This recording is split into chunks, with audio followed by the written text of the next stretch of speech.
नमस्कार, आप देख रहे हैं इलेक्शन कैफ़े। और आज बाबा की वापसी फिर से हो गई है। सुमित सर तो हैं ही, विचित्र सर भी हमारे साथ में हैं। थोड़ी तबीयत नासाज है लेकिन इस चर्चा में पूरी तरह से गर्मजोशी के साथ शामिल रहेंगे। तो आज का हमारा मुद्दा ये है कि क्या इंडिया गठबंधन में सब कुछ ठीक नहीं है, क्योंकि जो बिहार में जिस तरह से उनको पहले झटका लगा कि जेडीयू अलायंस छोड़ करके चली गई, अब महाराष्ट्र से बहुत अच्छी खबर नहीं आ रही। जबकि जो 2-3 राज्य जहां माना जा रहा था ये गठबंधन बहुत अच्छा कर सकता है, पश्चिम बंगाल, बिहार और महाराष्ट्र। पश्चिम बंगाल में पहले ही ममता दीदी ने अपने 42 पे 42 उम्मीदवार उतार दिए, बिहार में जेडीयू ने झटका दिया। अब जो खबर है वो महाराष्ट्र से है कि शिवसेना ने वहां 17 उम्मीदवार अपने उनका ऐलान कर दिया बिना आपसी सहमति बने। और दूसरा, प्रकाश अंबेडकर ने अपनी पार्टी जो उनकी वंचित अघाड़ी जो है, बहुजन वंचित अघाड़ी जो पार्टी है, उन्होंने कहा कि उनका समझौता नहीं हो पाया, वो अकेले चुनाव लड़ेंगे। तो इस मुद्दे पर आज हम बात करेंगे। इसके अलावा कुछ और भी खबरें हैं, जैसे कि यूपी में सपा टिकटों को लेकर के जो प्रॉब्लम आ रही है, मुरादाबाद और रामपुर की सीटों पर एक जो घोषित उम्मीदवार थे बाद में उन्होंने दूसरे को दिया। और कुछ खबरें पंजाब से भी हैं कि आम आदमी पार्टी के इकलौते सांसद ने आज बीजेपी ज्वाइन कर ली है। तो बाबा, ये भी एक इंटरेस्टिंग सब्जेक्ट है कि पंजाब में ऐसा क्या हो गया है कि कांग्रेस या बीजेपी, आपके सांसद जो है वो बीजेपी ज्वाइन कर रहे हैं।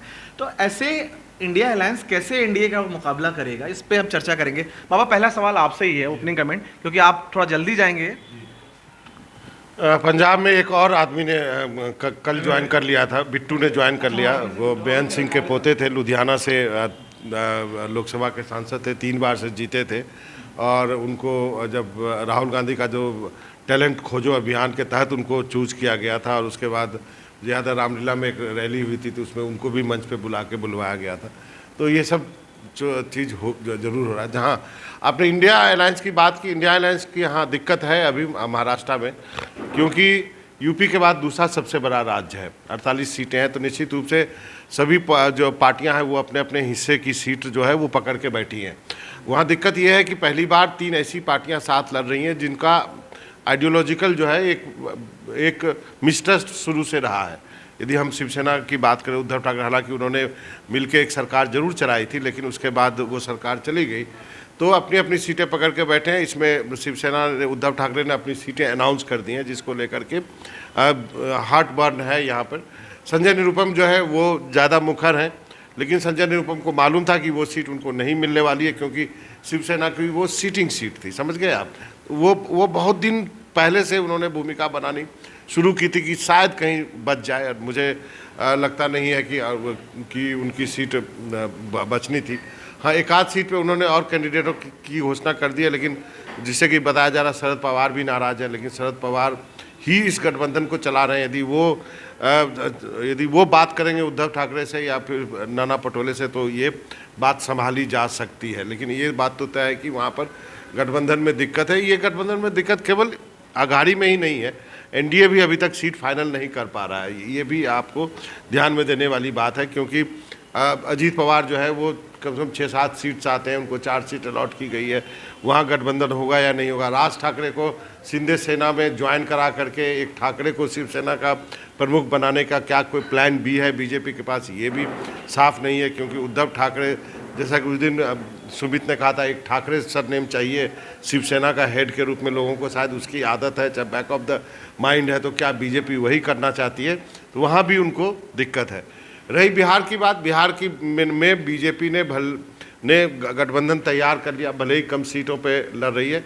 जहाँ तक महागठबंधन की बात है, उसमें मैं आपको बता देता हूँ कि 26 सीट पर आरजेडी लड़ेगी, 9 सीट पर कांग्रेस लड़ेगी, 5 सीट पर लेफ्ट लड़ेगा, जिसमें से इस 5 में से 3 सीट पर जो है वो आपको माले लड़ेगा। तो ये गठबंधन है। लेकिन यहाँ पर कौन कौन सी सीटें लड़ी जाएंगी इसको लेकर के अभी दिक्कत है। जैसे कि पप्पू यादव अभी 4 दिन पहले आए, कांग्रेस में पूर्णिया की सीट चाहते हैं, लेकिन आरजेडी ने बीमा भारती को वो सीट जो है वो अलॉट कर दी है, सिंबल दे दिया है। तो अब उनके पास ये है कि वो सुपौल या मधेपुरा से लड़ें। तो ये सीट कौन कौन सी लड़ेगी इसको लेकर के निगोशिएशन चल रहा है। और लालू यादव टफ निगोशिएटर है। अब उनके सामने जो निगोशिएट कर रहा है वो उनके ही पार्टी का पुराना सांसद है, जिसको कि यूनाइटेड फ्रंट सरकार में वो बहुत पहले राज्य मंत्री उन्होंने बनाया था। तो वो अखिलेश क्या लालू यादव के सामने कैसे निगोशिएट कर सकते हैं, आप बताइए। ये तो बहुत ही दिक्कत वाली बात है। मैं बिहार में मजाक में बोलूँ तो लालू यादव तुमको शायद कुर्सी भी ना दे बैठने के लिए कि अखिलेश आवा बैठा, वो तो बोलेंगे कि ऐसे ऐसे बात करो तुम। तो वहाँ पर एक दिक्कत है। अखिलेश प्रसाद सिंह पे ये भी आरोप लगा है कि उन्होंने विधान परिषद की सीटें कांग्रेस के लिए बार्गेन नहीं किए, उसके बदले में अपनी राज्यसभा की दोबारा जो है वो राज्यसभा में आ गए हैं इस बार चुन करके। तो ये सारी चीज़ें दिक्कत है वहाँ पर। बट 9 सीट पिछली बार भी कांग्रेस लड़ी थी, 9 सीट इस बार भी लड़ेगी। एक सांसद उनका जीता था, पिछले बार आरजेडी का एक भी सांसद नहीं जीता था। इस बार देखते हैं क्या है, और अब देखना होगा कि कौन कौन सी सीटें जो है कांग्रेस लड़ रही हैं, कौन कौन सी सीटें जो लालू यादव कांग्रेस को देते हैं। तो ये दिक्कत है गठबंधन में, क्योंकि अपोजिशन की पार्टियां ऐसे ही चलती हैं। कोई वहाँ पे उस तरह का अनुशासन या डिक्टेट जो बीजेपी का नहीं होता है, जैसे बीजेपी ने पंजाब में नहीं किया, बीजेपी ने उड़ीसा में नहीं किया। लेकिन यहाँ पर दिक्कत उक्कत करने के बाद देखते हैं क्या स्वरूप लेता है। बाबा ने सीट वाइज स्टेट वाइज बता दिया। अब मेरी शिकायत दूसरी है, शिकायत कहना चाहिए, मेरा ऑब्जर्वेशन दूसरा है। वो एक साल में चले 2.5 कोस वाली स्थिति है इंडिया ब्लॉक की। जून 2023 में पहली बार मिलते हैं, मार्च आज हम बात कर रहे हैं 2024 में चुनावी तारीखों की घोषणा हो चुकी है, कैंपेन शुरू हो चुका है, पहले फेज़ का चुनाव 20 दिन दूर है और अब तक जूतम पैजार चल रही है सीटों को लेकर। दूसरी मीटिंग के बाद से लगा इंडिया ब्लॉक की जो दूसरी मीटिंग हुई जिसमें नाम फाइनल हुआ, तब से लेकर नीतीश कुमार कहते रहे कि सीटें तय कर लो, सीटें तय कर लो, सीटें तय कर लो, नहीं तय की।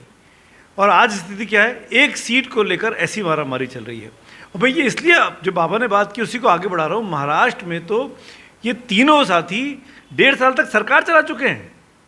ये तो ऐसा ये तो कोई अननोन गठबंधन था नहीं। अब 1.5 साल तक एक मुख्यमंत्री था उद्धव, 2.5 साल चला चुके हैं।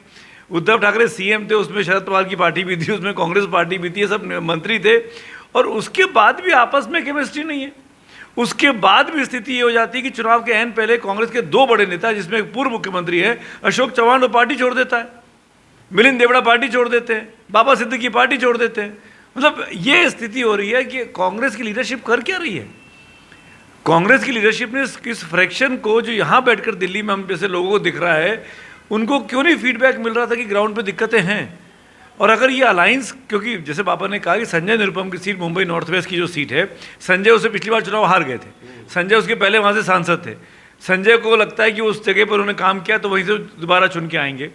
ऐसे ही मिलिंद देवड़ा को मुंबई साउथ की सीट अपनी लगती थी कि भाई मैं चुनाव हार गया, लेकिन मुंबई साउथ उसको समझ में आ गया कि भाई ये मुंबई साउथ मुझे नहीं मिलेगी, तो वो उसने इत्मीनान से पाला बदला, राज्यसभा के माध्यम से वो यहाँ से वहाँ होता हुआ दूसरे जगह से संसद में पहुँच गया।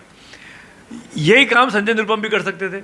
संजय निरुपम को आखिर तक लगता रहा, इनफैक्ट आखिरी जो ट्वीट किया, मैं कल की आज के बयान की बात छोड़ दीजिए, जो 4-5 दिन पहले उनका ट्वीट आया था जिसमें उन्होंने पहली बार अपने बागी तेवर दिखाए थे, तब तक उनको लग रहा था कि पार्टी शायद उनसे बात करेगी, उनकी उस चीज़ों को समझेगी और फ्रेंडली फाइट के लिए एटलीस्ट वो अपने खर्चे पर फ्रेंडली फाइट के लिए भी तैयार मान जाएगी, लेकिन वो भी नहीं हुआ। खैर, कुल मिलाकर स्थिति ऐसी है, नीतीश कुमार इन 11 महीने में जिन्होंने गठबंधन बनाया आपके साथ नहीं है, ममता बनर्जी जो बड़ा चेहरे थी आपके साथ नहीं है, एमवीए ऑलमोस्ट टूट के कगार पे है। अगर ये 4 दिन में चीज़ें नहीं सॉल्व हुई मार्च के महीने के आखिर आते आते, तो कोई बड़ी बात नहीं कि महाराष्ट्र में अलग अलग चुनाव लड़े। बिहार में 2-3 सीटों पर फ्रेंडली फाइट अभी भी हो सकती है। 26-9-5 का फॉर्मूला भले ही निकल गया हो, लेकिन 2-3 पूर्णिया की सीट ऐसी फंसी हुई है कि वहाँ पर फ्रेंडली फाइट की नौबत है। मतलब 1-2 अगर फ्रेंडली फाइट हो रही है, इसका मतलब आप चुनाव लड़ रहे हो, और जब आप चुनाव लड़ते हो इसका मतलब आप अपने अपोजिशन जो है उसको आप बेनिफिट दे रहे हो। तो ये कैसा गठबंधन है भाई? आपने इतने दोनों में क्या किया? आपने सिर्फ और सिर्फ समय ज़ाया किया। इतना बेहतरीन मौका था आपके पास, इतने बड़े बड़े छत्रप आप लोग थे, आप सब एक मंच पर बैठ गए थे, आप एक मंच पे आ चुके थे, 5-6 राउंड की आपने बैठकें कर ली। अभी मुंबई में इतनी बड़ी सफल रैली की भारत जोड़ो यात्रा के बाद, जिसमें अच्छी खासी भीड़ दिखाई दे रही थी, फिर स्थिति क्या है? उसी मुंबई में जुत्ता पैजार चल रहा है, उसी मुंबई में मारपीट चल रही है। मुंबई जैसी इलाके में शिवसेना ने 17 जो सीटें अनाउंस की आज की तारीख में उद्धव ठाकरे ने, उनमें से 5 मुंबई शहर की हैं। मुंबई में 6 तो सीटें हैं, 5 शिवसेना ने अपने खड़े कर दिए। वो सब बड़े बड़े नाम, संजय दीना पाटिल, अनिल देसाई, अरविंद सावंत, ऐसे नाम अनाउंस कर दिए जो सिटिंग एमपीज हैं। अब आप लड़ लो, अब कर लो अब आप बात। तो कुल मिलाकर स्थिति ऐसी है कि कहीं किसी को नहीं पता कि हो क्या रहा है। और जो ये वैक्यूम है लीडरशिप का टॉप लेवल पे कांग्रेस पार्टी में, ये उसकी दिक्कत है। ये अगर मल्लिकार्जुन खड़गे जो कि महाराष्ट्र के प्रभारी रहे, कांग्रेस पार्टी के अध्यक्ष हैं, कई वक्त तक प्रभारी रहे, जब तक वो अध्यक्ष नहीं बने कांग्रेस पार्टी के, महाराष्ट्र के प्रभारी थे वो, और वो मराठी बोलना जानते हैं, इसीलिए उनको प्रभारी बनाया गया। शरद पवार के साथ उनकी एज की इक्वालिटी है, तो वो सर करके बात नहीं करते हैं, वो शरद करके बात करते होंगे, वो नाम लेके बात करते होंगे। वरना राहुल गांधी बात करेंगे या नाना पटोले बात करेंगे तो सर करके बात करेंगे, कुर्सी छोड़ के उठना पड़ता होगा। तो ये इस स्थिति में आकर आपने पाया क्या? कुछ नहीं। आज की स्थिति में बीजेपी अगर 303 से 370 का सपना देख रही है, तो इसी तरह के ये जो आपस में कॉम्बिनेशन बनाकर भी नहीं बना पाए, चीज़ों को उलझा दिया, इसने बीजेपी को और उसके जो सपने हैं वो और मजबूत करने का मौका दे दिया है। एक छोटा सा सवाल उसमें ऐड कर दूं। जैसे कि सुमित सर ने वो शरद पवार साहब का जिक्र किया, तो महाराष्ट्र की राजनीति के स्टालवर्ट हैं वो, और उनके बारे में कहा जाता है कि जितने जो जीवित पुराने राजनेता हैं उनमें वो सबसे बड़े वो स्ट्रेटजिस्ट हैं, रणनीतिकार हैं। तो महाराष्ट्र में क्या हो रहा है? पवार साहब की रणनीति क्यों नहीं काम कर रही? पहले तो उनकी पार्टी में तोड़ फोड़ हो गया, उसके बाद ये सीट शेयरिंग समझौता, पवार साहब जैसा मजा हुआ खिलाड़ी अगर है वहाँ पे, और जैसा सुमित सर बोले कि वहाँ प्रभारी थे खड़गे साहब अभी तक, तो कहाँ बात वो हो रही है, फंस रही है? शरद पवार की पार्टी ही पूरी तरह जब उनके पास नहीं है, तो जब आप अपना घर मजबूत नहीं रख पाते हैं या उसको सुरक्षित नहीं रख पाते हैं, तो आप दूसरों के साथ मोर्चा लेना आपके लिए मुश्किल होता है। वो उनके घर में वो स्थिति है ना कि दिल के फफोले जल उठे सीने के दाग से, घर को ही आग लग गई घर के चिराग से। तो उनके भतीजे ने ही उनकी पार्टी या उनकी राजनीतिक जमा पूंजी लेकर के चला गया। वो चला गया और अभी तक एक स्पष्ट नहीं है कि उसके बाद से, जब से पार्टी टूटी है, कि शरद पवार कर क्या रहे हैं। बस शरद पवार चुप हैं, तो उनकी चुप्पी को लोग मुट्ठी बंद है तो लाख की मानकर चलते हैं कि ये जो महाराष्ट्र की राजनीति का चाणक्य माना जाता है, ये कोई ना कोई खेल करेगा। कई बार जब खेल नहीं होता है तो भी चुप्पी साध करके आदमी अपने लिए एक मोमेंटम, एक माहौल बनाता है। हो सकता है शरद पवार वो मोमेंटम बना रहे हों। ये बात मैं इसलिए कह रहा हूँ कि रोज़ अखबारों में एक खबर आती है कि अपनी बेटी के लिए वो बारामती में चुनाव जीतने के लिए लगातार कोशिश कर रहे हैं और चाह रहे हैं कि अजीत पवार अपनी पत्नी को वहाँ न लड़ाए। और अगर क्योंकि अजीत पवार की पत्नी लड़ जाती है, ज़मीन पर कार्यकर्ता अजीत पवार के साथ हैं, उसमें अगर उनकी बेटी हार जाती हैं, तो जिस बेटी को वो राजनीति में अपने उत्तराधिकारी के रूप में बढ़ा रहे थे, उनका आगे बढ़ना बहुत मुश्किल हो जाएगा। राजनीतिक एक तरह से कहें तो मतलब एक खात्मा जैसी स्थिति तो नहीं होती, लेकिन फिर भी बहुत ख़राब स्थिति हो जाएगी। इसीलिए शरद पवार की ये स्थिति कमज़ोर है, और इसी कमज़ोर स्थिति का कारण है कि उद्धव ठाकरे जैसा आदमी, जो शरद पवार के इशारे के बगैर 2.5 साल तक सरकार नहीं चला पाए, सारे फैसले कहा जाता है कि शरद पवार ही लेते थे, वो भी अपने मर्जी से 23 सीटों पर लड़ने का ऐलान कर दिया, 17 की घोषणा भी कर दी। लेकिन ये दोनों छोटे दल हैं।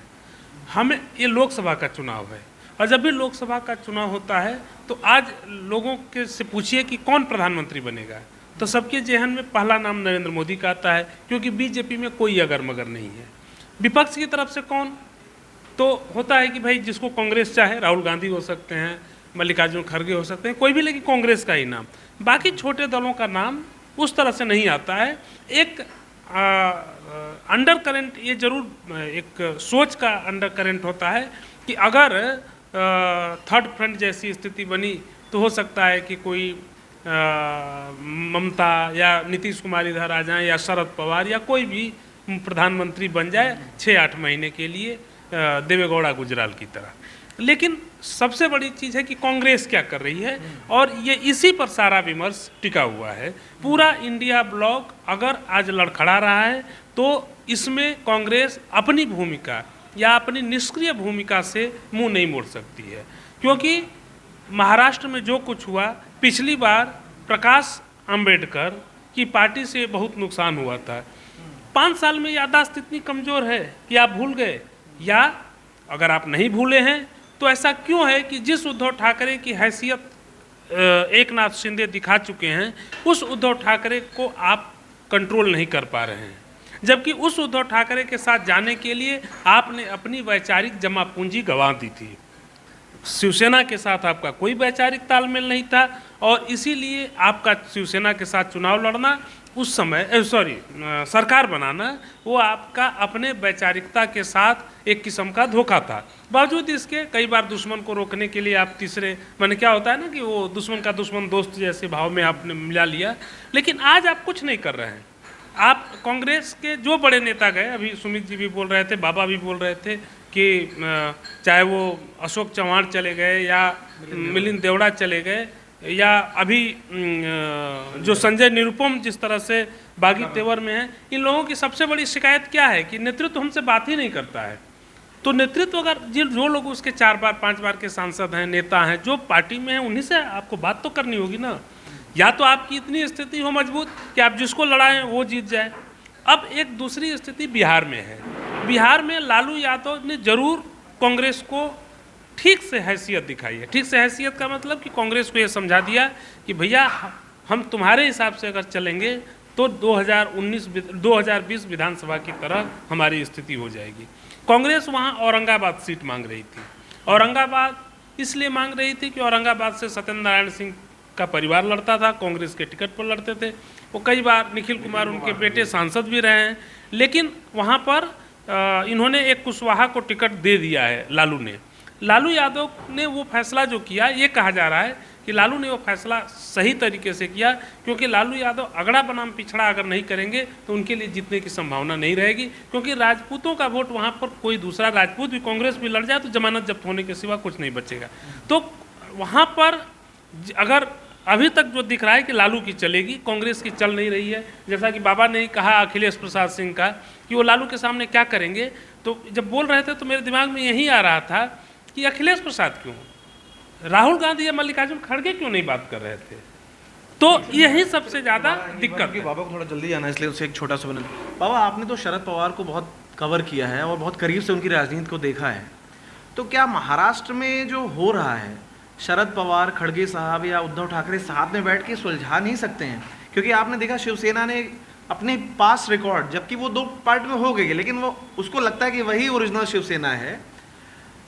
शिंदे एकनाथ के बजाय वो उनकी शिवसेना असली है और वो अपने पुराने जो प्रदर्शन के आधार पर, जैसे 17 सीटें उसमें 13 उन्होंने जीती थी, 2 पे वो नज़दीकी अंतर से हार गए थे, तो उनको उस आधार पर ही अपने वो उनका है कि वो सीटें उनको चाहिए। ये सबसे बड़ी बात है कि जब सबकी आपकी अपनी अपनी ज़मीन जब मजबूत ना हो ना, तो ये स्थिति होती है। अब आप देखिए, पिछले बार तो एक भी सांसद कांग्रेस का नहीं जीता था।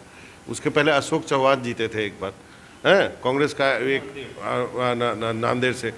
शरद पवार के था बेचारा, उनकी बाद में स्टार्टअप की वो गुजर गए। पवार साहब ने जरूर 5 सीट जो है किसी तरह मैनेज कर लिया था। लेकिन अब यहाँ पे जो विचित्र जी कह रहे थे कि अब अपनी मतलब बारामती पर आपको दिक्कत आ रही है। मतलब आप सोचिए, कोई सोच सकता है कि सुप्रिया सुले को कोई चैलेंज कर सकता है बारामती में? लेकिन जिस अजीत पवार ने वो ज़मीन बनाई है, लोगों का कहना है कि बहुत संगठन पे मजबूत पकड़ है, वो सुप्रिया सुले के लिए दिक्कत हो सकता है। मैं बहुत सालों से उन सबको फॉलो करता रहा हूँ। लेकिन यदि थोड़ा भी, यदि 2% भी हो, महाराष्ट्र के बाहर का लोग तो इमेजिन भी नहीं कर सकता है कि भाई शरद पवार की बेटी हार जाएगी चुनाव। आज तक जीवन भर में शरद पवार केवल एक चुनाव हारे, वो चुनाव भी मैंने कवर किया है। वो BCCI का चुनाव था, पॉलिटिकल वो चुनाव। आप सोचिए कि मैं इतना उस आदमी के पीछे भागा हूँ अपने करियर में कि मैं कलकत्ता तक पहुँच गया था, भले ही वो BCCI का चुनाव था, जगमोहन डालमिया ने हरा दिया था, वही एक चुनाव हारे। लेकिन जो वो शरद पवार को अपनी बेटी के ज़मीन बचाने के लिए, क्योंकि पार्टी ही चली गई ना बॉस, पार्टी चली गई, रिसोर्सेज चले गए, सबका आपका जो है वो जितनी जमा पूंजी थी वो लेके चला गया। तो अब ऐसे में क्या करोगे? आपको मालूम नहीं, आप क्लेम कर सकते हो लेकिन आपको मालूम नहीं कि आपकी ज़मीन कितनी बची है। और तीनों पार्टियों के साथ यही है, जिसमें कि शिवसेना जैसे है कि कभी नहीं एनसीपी को देगी मुंबई के अंदर सीट। उनको मालूम है कि एनसीपी की ज़मीन नहीं है मुंबई, रूरल महाराष्ट्र है, आप सतारा ले लीजिए, सांगली ले लीजिए, ऐसे करके वो देंगे। पुणे का की बात आप कर सकते हैं कि पुणे में और वहाँ जाइएगा तो हाँ, जो शरद पवार का इलाका है। लेकिन अब ऐसी स्थिति में जो गठबंधन बचेगा कि जाएगा, इन सभी नेताओं को बैठ के सोचना चाहिए कि इकट्ठे नहीं लड़ेंगे तो इससे भी बुरी हालत हो जाएगी। मुझे नहीं लगता कि शरद पवार और कांग्रेस को कुछ खोने के लिए तो उद्धव ठाकरे को ही है, क्योंकि उन्हीं की सबसे ज़्यादा सीट जीत के आए थे। पवार साहब की यदि सुप्रिया सुले जीत जाए तो भी उनका चल जाएगा, क्योंकि अब दोबारा से उन सबको अच्छा एक्चुअली ये लड़ाई है ना, वो बैक ऑफ द माइंड जो है ना, अक्टूबर नवंबर में जो विधानसभा चुनाव होगा वो भी चल रहा है, और उसको लेकर के भी ये एक पोस्चरिंग अभी से चल रही है कि अभी यदि मैंने पाँव खींच लिया तो फिर तो एक दूसरे को दबा ही देगा वहाँ पर, फिर मुझे उठने नहीं देगा विधानसभा में।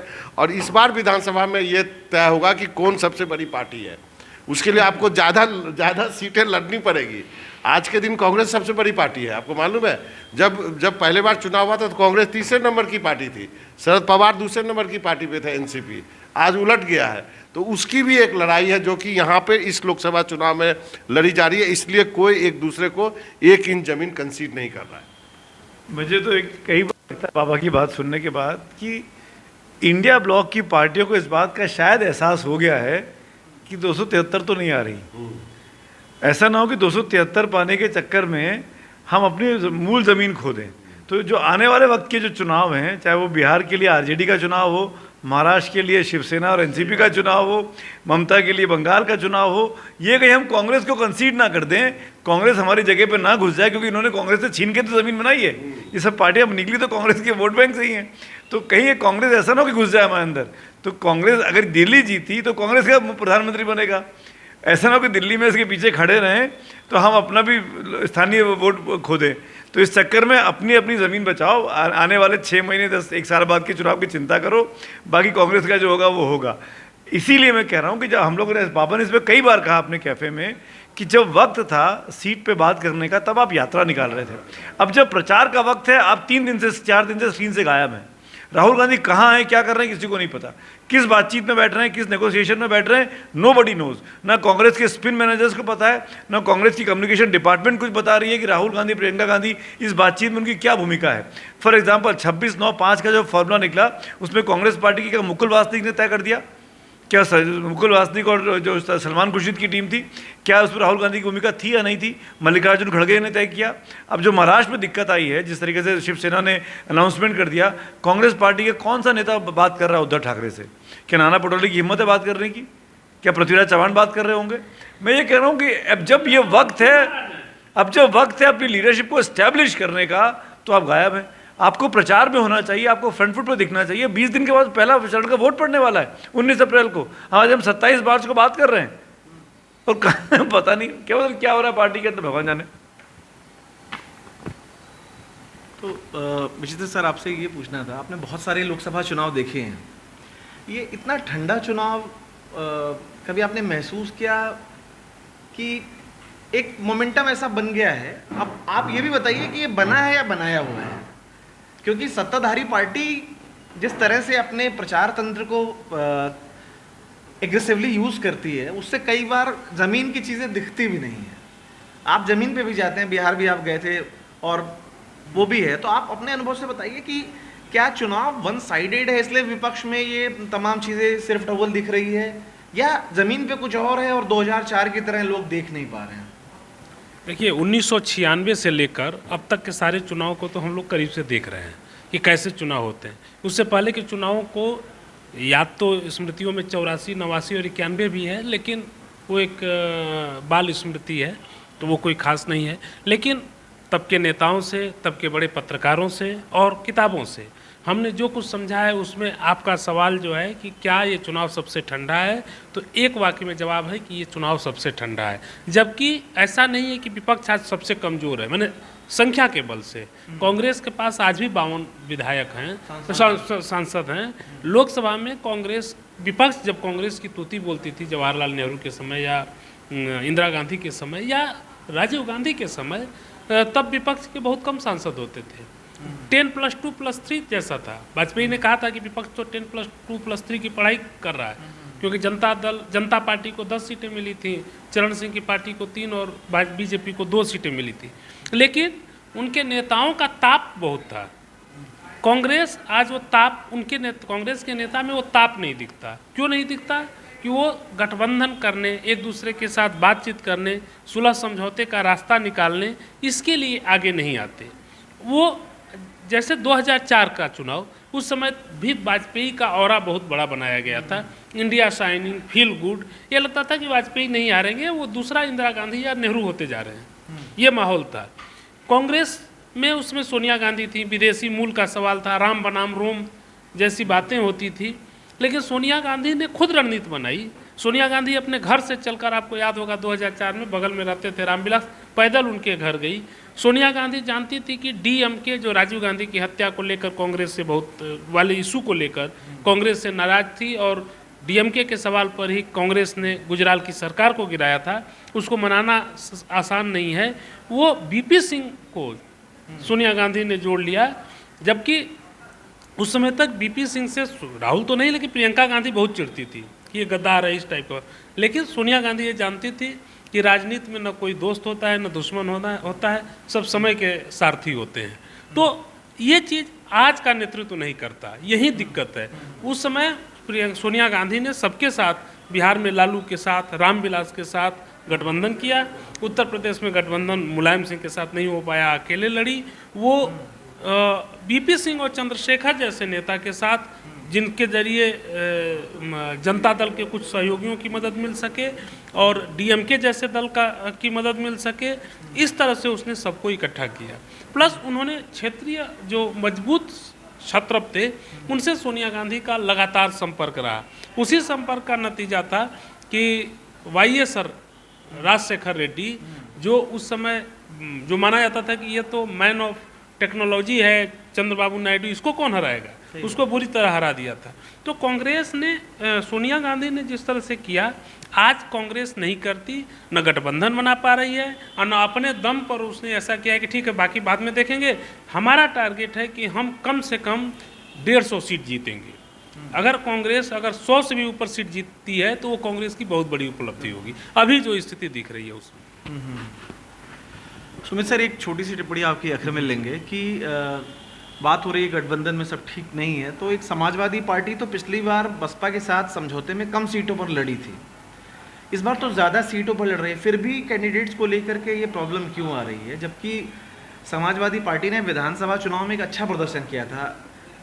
इस बार तो कांग्रेस भी उनके साथ है, और ऐसे में मुरादाबाद या रामपुर की सीटों पर जो खींचतान हुई है वो, जबकि ये दो उनकी ऐसी सीटें हैं जहां पर वो जीत की उम्मीद करते होंगे, क्योंकि वहां पर एक ऐसा वोट बैंक है जो फिलहाल समाजवादी पार्टी के पक्ष वाला माना जा सकता है मौजूदा हाल को देखते हुए। इस पर क्या आखिरी पड़ी? दो तीन चीज़ें स्पेसिफिकली, ये जो मामला है मुरादाबाद का और रामपुर का पूर्णेंदु, ये सपा का इंटरनल मामला है, इसका अलाइन से कोई मतलब नहीं है। कांग्रेस की वजह से दिक्कत नहीं हो रही है। ये सपा के अंदर जो टॉप दो चेहरे हैं, मतलब यादव परिवार के अलावा आजम खान, जो कि मुसलमानों के सबसे बड़े पैरोकार हैं, जिनकी वजह से फ़ायदा भी मिलता है उनकी राजनीति की वजह से। पर ये दोनों सीटें, मुरादाबाद भी और रामपुर भी, अगर मैं गलत हूँ तो मुझे ठीक करिएगा, ये बीजेपी के पास है आज की डेट में। मुरादाबाद से तो एसटी हसन खुद थे, हाँ। रामपुर बीजेपी है ना। तो अब इन दोनों सीटों पर बीजेपी ने जिस तरह की राजनीति की है, जिसको आप पोलराइज्ड वे में राजनीति बोलते हैं, उसको बदलने की बीजेपी ने कोशिश की है। ये भरपूर कोशिश हुई समाजवादी पार्टी में कि इन दोनों सीटों पर, क्योंकि बीजेपी हिंदू को देने वाली है, तो हम भी हिंदू को लड़ा दें। यहाँ तक कि आज़म खान ने तो कल जब परसों अखिलेश यादव जब मिलने गए उनसे, तो ये खबरें भी मीडिया में आई कि अखिलेश से आके तुम रामपुर से लड़ो।